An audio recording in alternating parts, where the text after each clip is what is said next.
What's your favorite basketball moment? Your daughter's first basket or an NBA championship?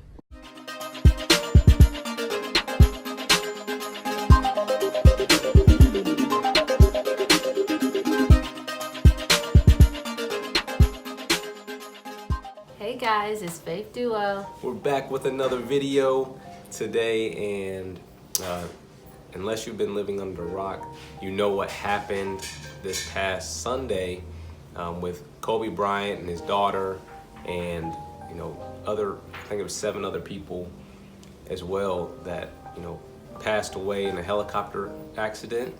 And so we wanted to talk about some lessons that we can learn from Kobe. The more information we get every day, it seems like he's a more inspiring person. He touched a lot of people's lives. And so we just want to talk a little bit about, what we learned from him, some lessons that from his life. And from what happened this weekend. Exactly. So Kobe, he's a basketball player. He was the youngest basketball player to play for the Lakers in NBA history, really. He came straight out of high school playing in the NBA, and so Wow. He was a young kid when he entered, and that was early on, and he was 11 years older than me, so we got to see him grow up and play his whole entire season.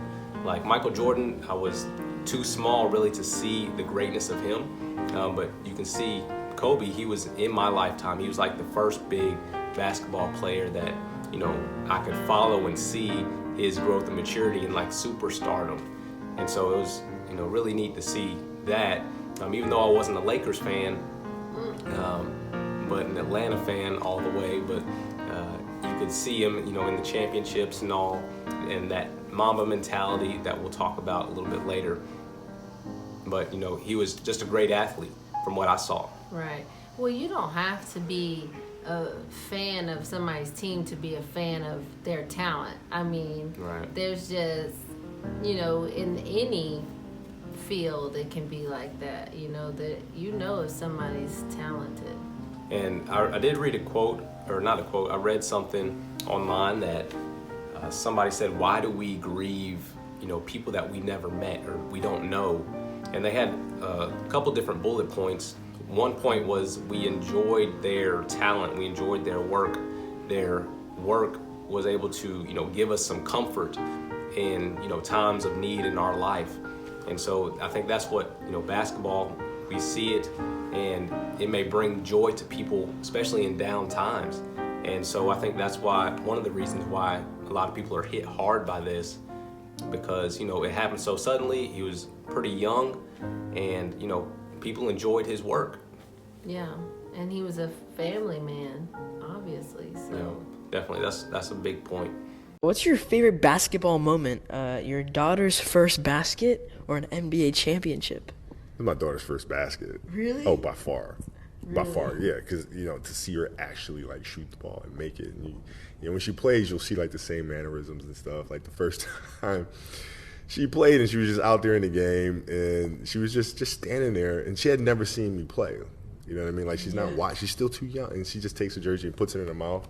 Oh, no way. The most touching thing I've heard that he said, I mean, Raph was a fan, and I knew about him, and it was just, it's sad when anybody passes, but it was just sad because Raph and his brothers, they don't really watch any other show other than sports. So those are their people that they look up to. And so it was sad for me to see him and to think about Vanessa and how she might be feeling.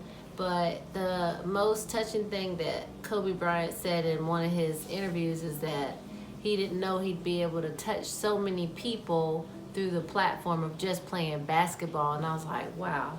Like, because that's all we want to do is touch people with the smallest platform that we have. Right. And I just think that, he was such an amazing person to think outside himself. Right, because they are on a big platform, athletes, they get all this coverage, and like people like me that watch sports a lot of the times, we see them on a daily basis every season or whatever, and so they do have a platform from whatever they say, and the media runs with it as well. So I think it's something that's, like you said, very unselfish of him to, do what he did to help other people, other kids. So one of the big lessons we learned is we need to live in the moment. We need to take in everything that we can, and enjoy the moment. We're really out of that with how fast we're moving and how much distractions we have. You have to cut that out. You can't keep getting caught up with the day-to-day motions. You have to stop and appreciate what you have right in front of you, and you just have to be happy in every moment. Take advantage of each second. Right. And I think we all I know I'm a big culprit of this, but like being on your phone around the kids, or when people are around you conversating and you're not there in the moment, you're on your phone looking at whatever in your own world. So if we can take that time to be together and live in that moment, because life is so fast, and James 4:14 talks about life being a vapor. So James 4:14 says, "Whereas you do not know what will happen tomorrow, for what is your life? It is even a vapor that appears for a little time and then vanishes away." So we don't have much time in this life to, worry about the little things, but we should be able to be engaged and live in the moment so that we can, make it a full life and, Make eye contact. That's the easiest way to make sure that you're like in the moment with that person. Is like make eye contact. I mean it's intense, but just do it. The next thing Kobe made us realize or think of is that you need to love and appreciate family every single day. Yes, and love is the biggest things in life, and like the biggest things in life we can't, or the most important things we can't touch, we can't see. And love is one of those things. It makes the world go round. And love is a very powerful thing. And I think what impacted us the most is, it showed that he was a family man. He loved his daughters, he loved his wife. And we need to embrace and love our family that we have. If you don't have a lot of family, you have friends. If you have a church family that loves you.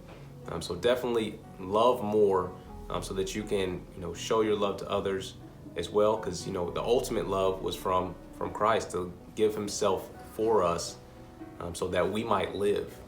Right. And be forgiving and work on relationships. Don't do things to teach people lessons. Do things to help people grow with you so your relationship can be stronger. Because if you waste your time in just trials that you go through in different situations, if you waste your time being upset or trying to prove you're right, things happen, and you just need to, the more time you're happy with the person, that's the more memories and the more joy and the love you can get out of that. All right, and the last one is that Mamba mentality that Kobe was so known for. And I never heard of that before this weekend. What is that? Where did it come from? Well, he explained it. It was an alter ego he created for himself to, be the Black Mamba when he steps on that court. Oh, the snake. Yeah. Oh, cool. So he wanted to, be that killer assassin when he was on the court, so that he would take care of business. And, sometimes you need that when you're especially going into focus mode. Yeah.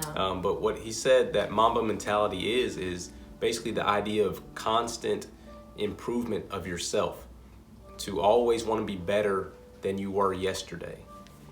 And so I think that's a big thing that we need to take into consideration every day, is try to be better than you were yesterday. No matter what happened yesterday, just try to do better. If you can do better, just 1% better than you were yesterday, then that's an improvement. Wow, that's real good. That is a good what is it? Mentality. Yeah, but it's just a good motto. Concept. And concept. That's the word. That is super good, because so many times you're around people who don't want anything, and it's draining. Those types of relationships are draining.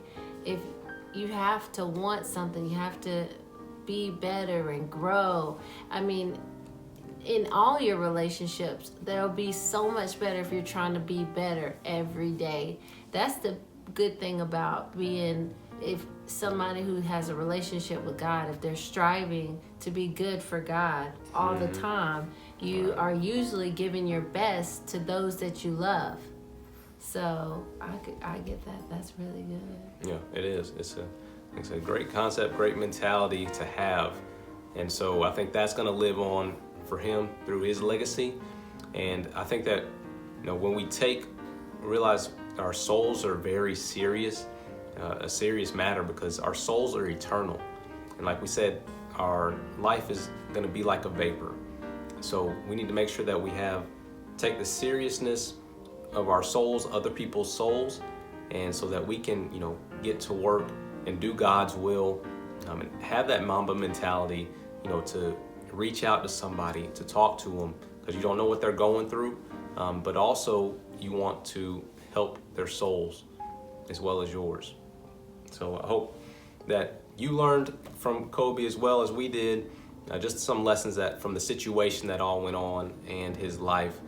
And so we want this to be a celebration of, a great mentality, because I think it's important when you're talking about your legacy in your life. I'm definitely thinking about Vanessa right now, just now having grace and just all these, it just is unimaginable. Yeah, devastating. Yeah. And so we just, prayers are up for those that have lost loved ones recently in the helicopter accident, and also around the world. If you just lost anybody, we pray for you, that you find comfort and healing, and know that God is there, and just go to him, because he's going to give us that comfort and strength that we need to move on, to get better, and live this life and to help others. All right, that's all we have for you today. Make sure you like, share, and subscribe. Much love. Be the light.